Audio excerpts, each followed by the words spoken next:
Sir Topham Hatt's engines love their work.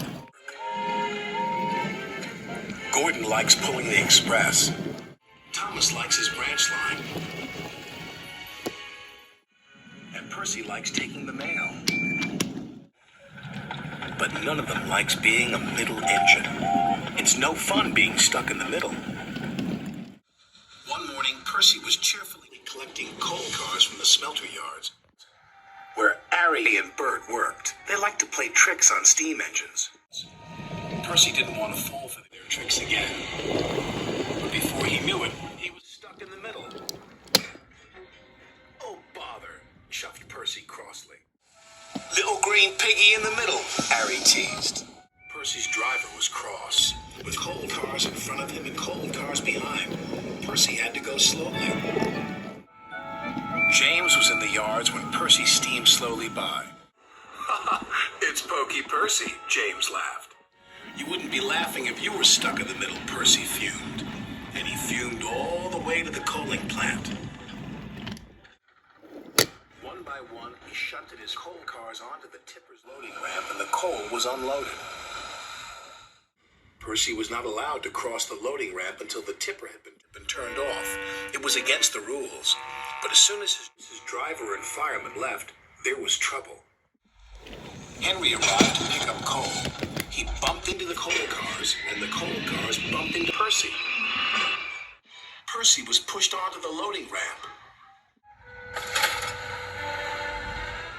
"Help!" cried Percy.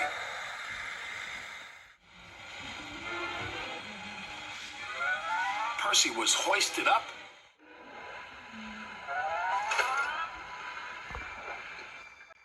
tipped over, and brought back down again. After Percy was lowered back onto the ground, the manager was very cross. "You have caused confusion and delay," he said. "I'll have to report this to Sir Topham Hatt." That night, Sir Topham Hatt spoke severely to Percy. "I'm very disappointed in you, Percy," he said. "You know it's against the rules to go on to the tipper's loading ramp." "Sorry, sir," Percy said sadly, "but it wasn't my fault. It's because those diesels made me a middle engine." "Nevertheless, you will shunt freight cars in the yards until I can get to the bottom of this." "Ah," said James, thinking no one could hear. "I could handle those diesels with bent buffers and a busted boiler." "Then you will do Percy's run to the smelter," said Sir Topham Hatt. "Yes, sir," said James. The next day, James arrived at the smelter. He was determined not to be tricked by Arry and Bert. "Hello, James," oozed Arry. "Come to learn a thing or two from those who know?"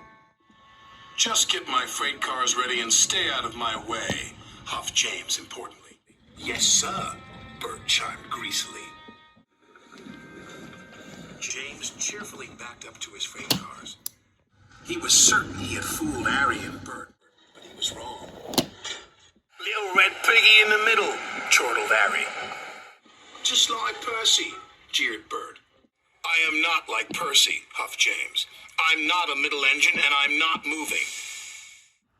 And he didn't. When Sir Topham Hatt heard the news, he sent Percy to fetch James. This made Percy happy. He buffered up to James and took him along with all the freight cars to the docks.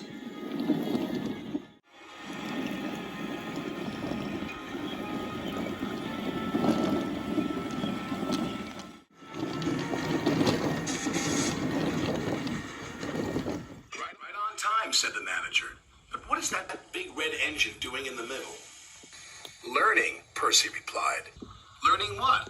"Learning to be a middle engine," Percy laughed.